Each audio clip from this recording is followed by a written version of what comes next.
Je m'appelle Ibrahima Aboussal, je viens de la Mauritanie et l'ouvrage que je viens de publier qui est intitulé « Les relations entre le Fouta Toro et l'Émirat du Brakna ».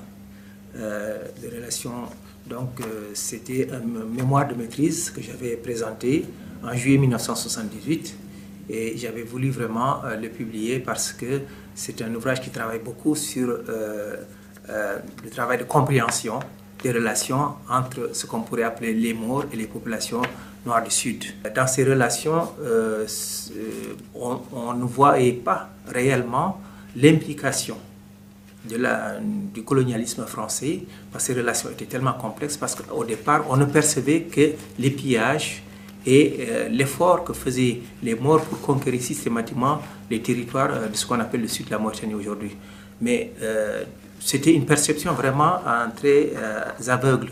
Mais quand j'ai fait ce travail de recherche sur le terrain, aussi aux archives, je me suis rendu compte que ces relations sont beaucoup plus complexes dans la mesure où des tribus entières, ou bien en tout cas des territoires entiers, étaient en relation, des relations familiales, des relations sur le plan de la religion, des relations économiques, des relations culturelles et autres, et que ces relations étaient très complexes. Il n'y avait pas ce qu'on pourrait appeler les Noirs d'un côté du Fouta Toro et de l'autre les Maures. Non, elles sont très impliquées.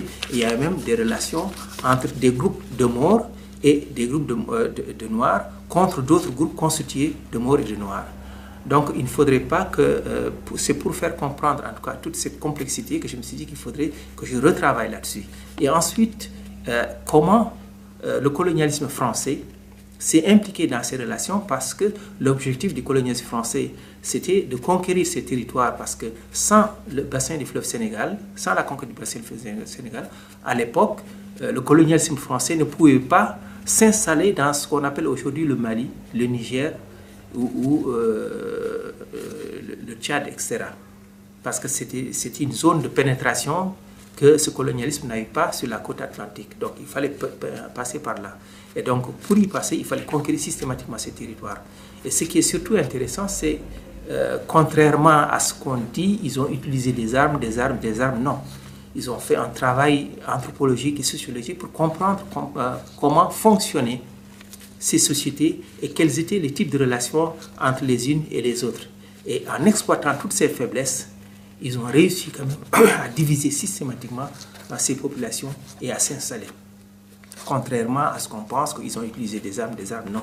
Ils ont utilisé les contradictions et les conflits internes qui existaient pour affaiblir systématiquement tous ces États et s'installer.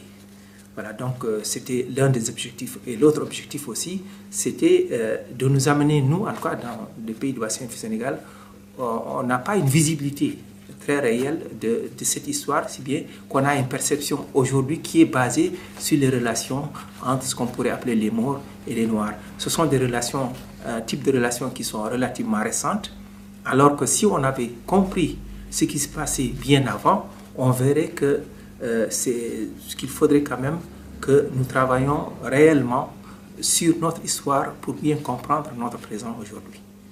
Voilà, donc c'était l'objectif. Et moi, dans mon travail en tant qu'historien, parce que j'enseignais à l'université de Nouakchott, avant d'être emprisonné et avant de vivre en exil en France, on avait commencé à faire un véritable travail sur cette question pour qu'on soit vraiment imprégné de l'historicité de nos territoires qu'on appelle aujourd'hui la Mauritanie.